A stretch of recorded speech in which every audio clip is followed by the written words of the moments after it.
It was 9 o'clock in the evening when Bill finally made up his mind and made his way upstairs to the bedroom.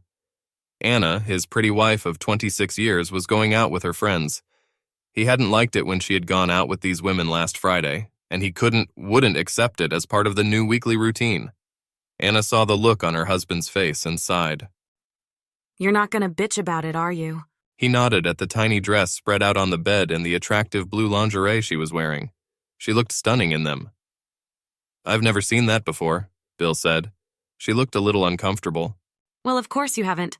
I just bought them this week. He made his way to the bathroom with a thoughtful expression and quickly returned with her laundry thrown in the wash. So this is normal for your husband, then?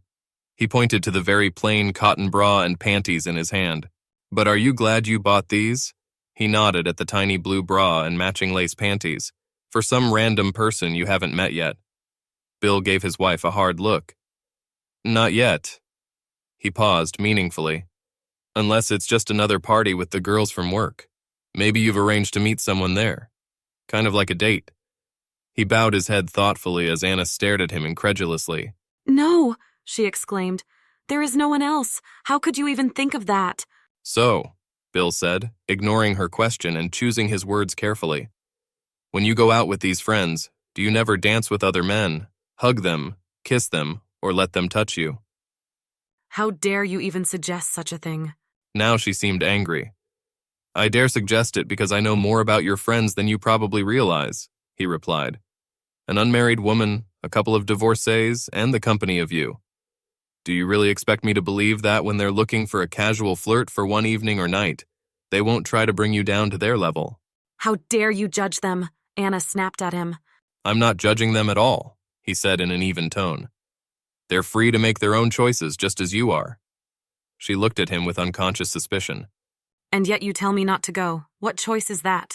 I didn't tell you not to go.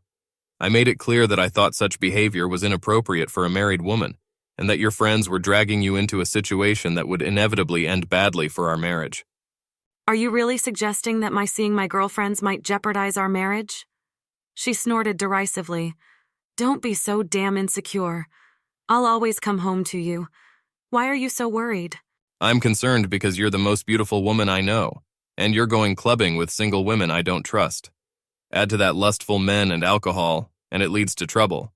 And, he continued, raising his hand to forestall her possible retort, our marriage is already in danger because you think that this, he outlined her almost complete nakedness with a wave of his hand, is something your husband should just accept.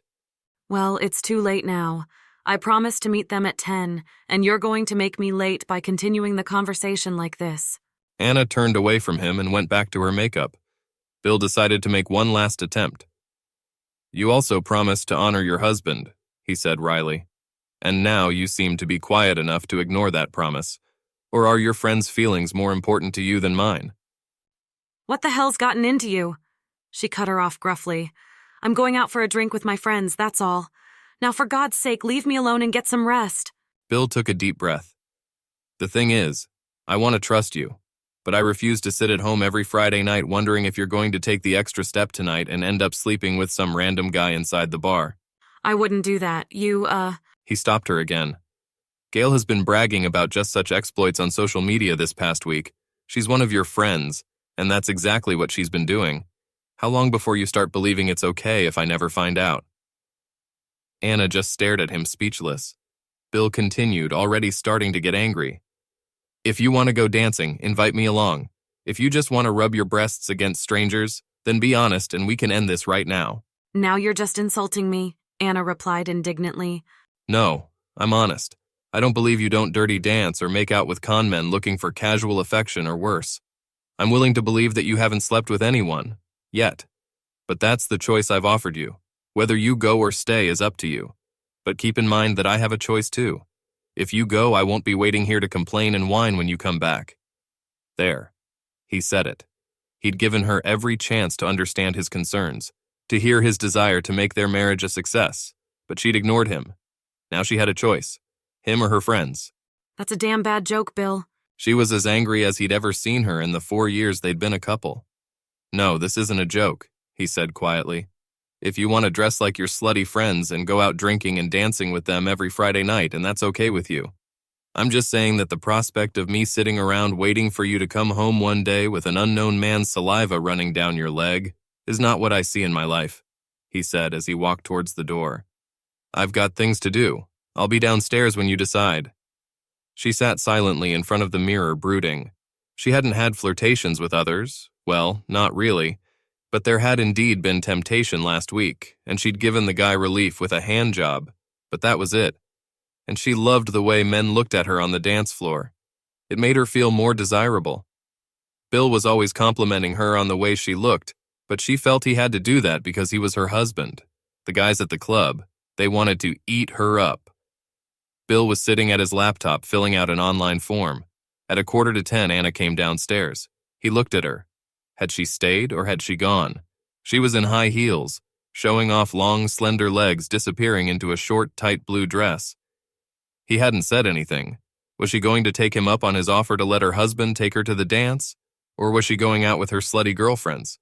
She still looked a little indecisive, and after a pause that was painful for both of them, she spoke. I can't be late. We can talk about it tomorrow. Bill shook his head slowly and returned to his computer, ignoring his wife. She stepped toward the exit, unsure if her husband was bluffing. He didn't even hear the front door close as she left. He finished filling out the form and sent it off, attaching the link to the email and hitting send. Bill went upstairs and threw his clothes into a couple suitcases. On Monday, he would tell his boss that he had accepted the job he had been offered in Dubai. He hailed a cab, and while he waited, he sent a message to his wife's family group. Hi, everyone. I'm sorry you have to hear this from me, but Anna has made it clear to me that she requires more excitement and thrill out of life than I can give.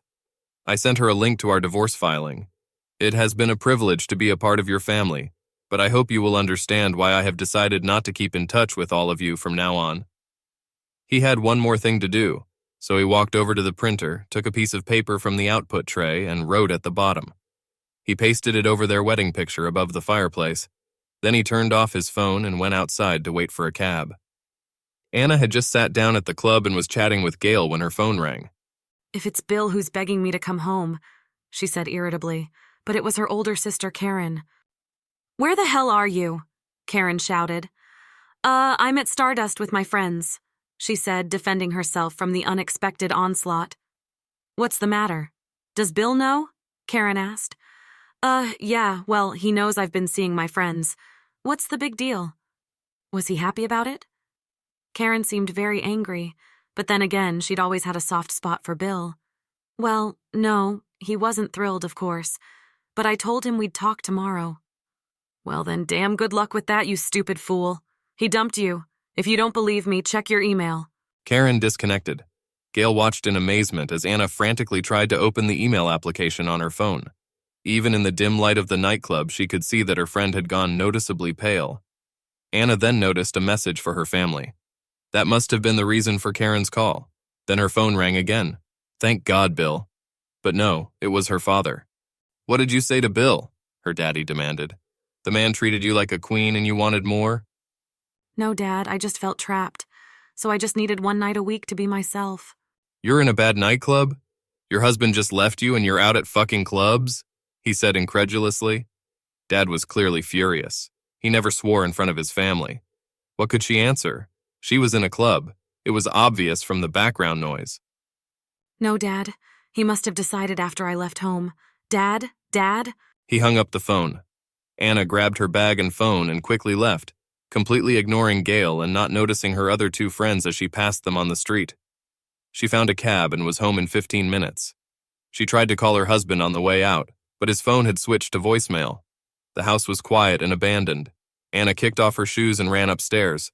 Most of his clothes, his shaving kit were gone. She came back downstairs, his phone, his laptop, his wallet, all gone. Anna rushed upstairs again. His passport was gone too. He had warned her.